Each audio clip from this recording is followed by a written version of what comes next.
Hi, my name is Phil. I like talking about politics, and in this video I'd like to discuss the new report from the National Audit Office which sets out how the in excess of £6 billion that was allocated for Brexit preparations has been spent. But first, if you'd like to be notified of daily news and politics, then please subscribe to the channel and click the bell notification icon. So, I have to say, I was looking forward to this report. For all the boasting about the billions spent on particularly no-deal preparations, I haven't actually seen the evidence for it. We're told that we're stockpiling medicines at an undisclosed site in Belgium. I have no reason to disbelieve that. But beyond that, I honestly, I've looked at this, I don't know what we've got for our money. We've seen no expansion, for example, of border infrastructure. We've only recently had an announcement that we're even going to hire more staff for customs checks. And that was only last month. So I was very interested in what the money has actually been spent on. So before I get into some of the details revealed, it should be pointed out, the report itself says that it highlights only the minimum spend. They've asked all the government departments for various bits of information. They've been given some information, not necessarily all of the information that they would need to come up with a final figure. So of the £6.3 billion allocated, at least £4.4 billion have been spent, which is consistent with what the government have been saying. So it's going to be pretty much on the money. No pun intended. Now, one interesting thing to note is the government spent less than its allocation last year. Now, this allocation goes right back several years. And you know, the first year or so, they were sort of spending pretty much what you would expect. And then last year, they spent less than the allocation, about £1 billion less. Now, bear in mind that Boris Johnson became Prime Minister last summer, and he was fully charged for leaving the EU on hard Brexit terms. In fact, no-deal Brexit terms for the longest time. And without the capacity to deal with suddenly having to change to WTO terms, and also form our own systems to deal with everything that we currently cooperate with the EU on. Remember, I was talking just this week about the fact that we're leaving the aviation safety regulator. So we have to make our own of that. So all of these things we have to be able to do ourselves. It seems baffling to me that a government that was going for this path actually managed to underspend on their allocation for Brexit preparations. Surely spending should have gone over budget because they were going for the hardest of all Brexits, and the harder the Brexit, the more things we have to do ourselves, because it means hard Brexit by definition means no cooperation with the EU. Soft Brexit means lots of cooperation with the EU. But, you know, we should have seen some evidence that the money was being spent. You know, other than that waste of a get ready for Brexit campaign, which didn't actually get anybody ready for Brexit.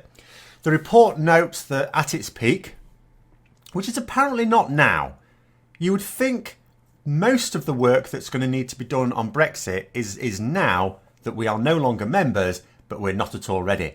But no, apparently the peak of work being done for Brexit was last October, when there were 22,000 people in the civil service working on exiting the EU, which included just 1,500 new staff to deal specifically with the no-deal Brexit, suggesting that the vast majority of the civil servants who were working on it would normally be working on other projects, which is work basically that wasn't getting done. The normal work of government running this country that wasn't getting done at all. Entirely due to Brexit. There are reported to be £92 million of losses, just write-offs, the bulk of which was from the Department of Transport, that's Chris Grayling's. That included £50 million paid to ferry companies that won't now be used. This is despite, at the time, the government, when they were pressed on this, they were saying that no money would be paid to any of these companies until the services were provided. Well, the services were not provided, but apparently we've still paid them £50 million. And yes, that does include payments to the company that had no ferries at all, no experience of running ferries, and terms and conditions that were copied and pasted from a pizza shop website. And the minister at the time, Chris Grayling, was complaining recently that he hasn't been receiving any honours for his time in government. It's outrageous, all this service to government, and no one's given me a knighthood. Interestingly, the department which spent the most on Brexit preparations was the Department for Environment, Food and Rural Affairs, which is DEFRA, which is generally called DEFRA. Makes sense, you would think. I would think that makes sense, as British farming is, of course, going to be highly sensitive to changing arrangements with the EU in particular, but also global trading arrangements in general. It has to be remembered, we're talking about leaving the EU. We need to keep reminding people that doesn't just mean that our trading arrangements with the EU are in jeopardy. The whole world, they're all going as well. So in terms of DEFRA, who spent the most, that money was spent largely three ways. First of all, on delivering import control arrangements for animal and plant products. Now that seems a little odd to me, because they keep saying we're not going to have inbound checks, and we certainly don't have the new staff to carry out these checks. So I'm not sure what we've got for our money there. Second, developing an effective regulatory regime for pesticides and chemicals. So I looked this one up. There is certainly a page on the government website that tells people what to do about pesticides. I'm not sure about the other chemicals in general, but pesticides after we leave the transition period. Do you know what it says? These new arrangements, it says things are going to work exactly as they do now. Okay, so that was worth the hundreds of millions of pounds it cost, wasn't it? Three, finally, DEFRA apparently were to develop a new statutory framework for domestic agriculture policy. Now, as we learned from, was it a week or two ago, the government have been asking for advice on just how bad will the economy be hit if we just let farming in this country collapse. We don't even try and save it under the weight of a no-deal Brexit. And the response they got, which is what was leaked, which is how we know about this, was that actually it wouldn't hurt the economy at all. You can go for it if you like. So I'm not really convinced we have an agriculture policy either, other than to let it fail. The only publicly stated agriculture policy that we have is that the EU subsidies, which normally go to farms, obviously they're going to stop. The British government has promised to keep up with them for a year, but it's going to phase them out. So you're not going to get the full whack. They're going to be phased out, so you get nothing at all within a few years.